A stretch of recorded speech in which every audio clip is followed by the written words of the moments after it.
Well, we did it.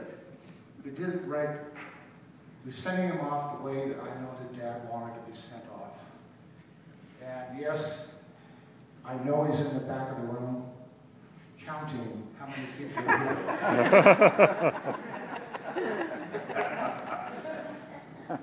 I have a letter where I have to read something that was given to me by my cousins, Val and Mary Alice Siri. And they are my second cousins, and they were extremely good friends with Dad, besides being Mom's cousin. Val came up to me when he got here today and said, "Would you please read this, because I can't do it." I said, "Okay." 65 years ago, February 17th, 1945, Val and Mary Alice Siri were married in San Diego at the naval base by the chaplain. When they arrived back at their hotel, the U.S. Grant Hotel, by cab, it was around 4 o'clock. As they got out of the cab, a busload of sailors from the base arrived, and at the same time, for their liberty, a voice rang out, "Hey, Val!" It was Frank Savage.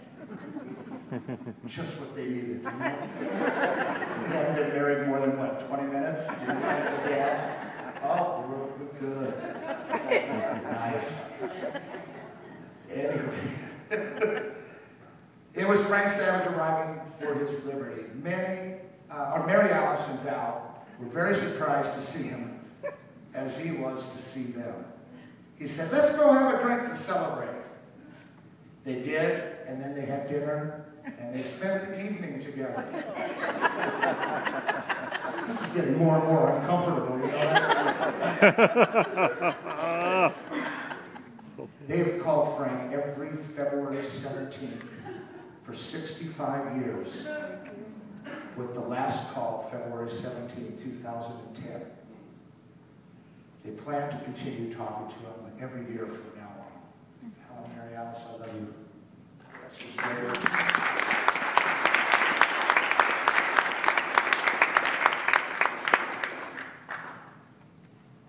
There are some people I want to say thank you to. The Reno Arch Lions. You were my dad's life. And 5 years ago, I guess it was, my dad was honored by the Reno Arch Lions, by the international. Perfect attendance, 50 years. Wow. Yes.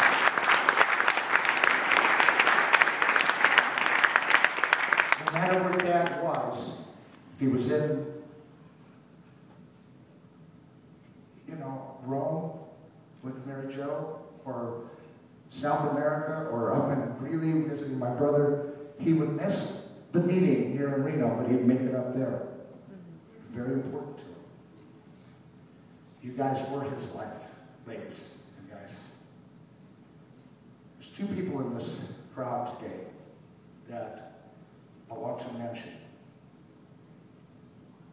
And these 2 people kept my dad alive. Dr. Mel Magbu and his nurse, Laura Sheely. You 2, I don't know, where are you? I know you're here. There they are in the back.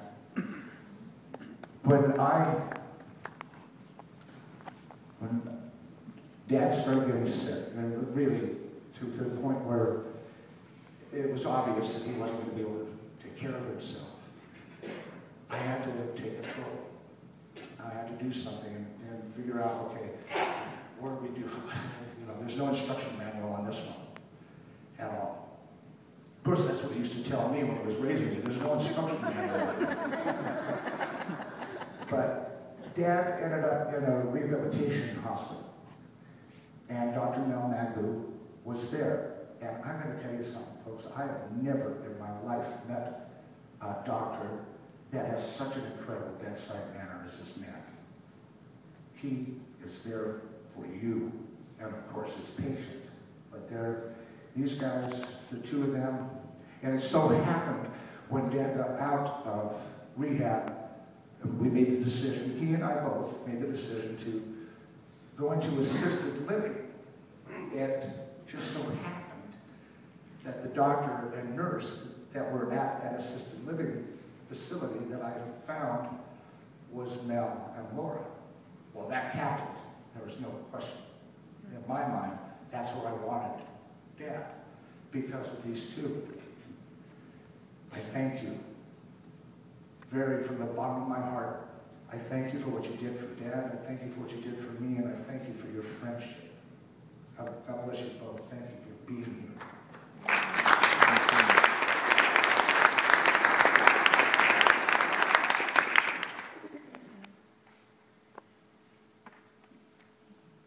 When Dad married Mary Jo Cole, something changed in Dad. He became, shall we say, settled down, a little bit less cranky for a while, or crotchety. But when he married Mary Jo, I mean, there's no question that he and Mom were in love with each other. There's no question about it. When he did marry Mary Jo, that was his soulmate. There was a bond there that was phenomenal. And I spoke at MJ's memorial funeral, and Mary Jo did teach me an awful lot about being a stepfather. I was married at that time. And being, having stepchildren.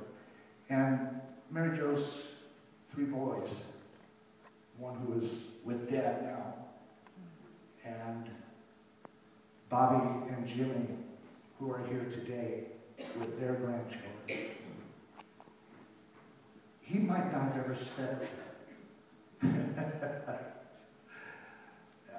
Not their grandchildren, I meant Dad's grandchildren, not Bobby and Jimmy's grandchildren. You know what I mean. You know what I was saying. He might not have ever said it. It took a long time for me to get Dad to say, I love you. Then I couldn't shut him up.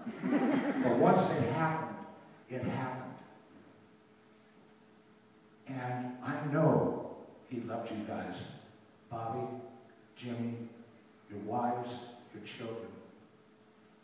There's no doubt. He's told me. He might not have said it to you, but I'm telling you right now, he did.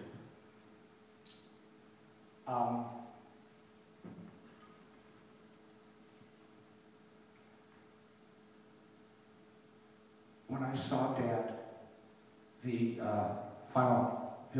last night I saw him, the day before he died, I knew that was it. I knew. But this is so weird. It's so great how God works. Dad woke up. He knew it was me. His eyes were kind of, glassed over. And I looked at him and I said, Dad, how you doing? And he looked at me and says, oh, pretty good. And I just looked at him and said,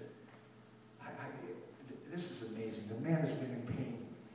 My brother can vouch for this ever since he was born. That's all he's known, is Dad being in pain. I put him there. It's another story.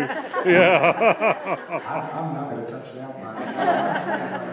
But he was in so much pain, and for him to just say, oh, pretty good, in his inevitable way, he never complained about it. And I've got a great impersonation of my dad, and I know I'm turning into my father. And I used to say, oh my God, I'm turning into Dad, I'm turning into my parents. You know what? It's not a bad thing at all. On behalf of my dad, Frank Savage, my brother Ron, and my family, everybody that's here, his family, you are all his family. Hello there!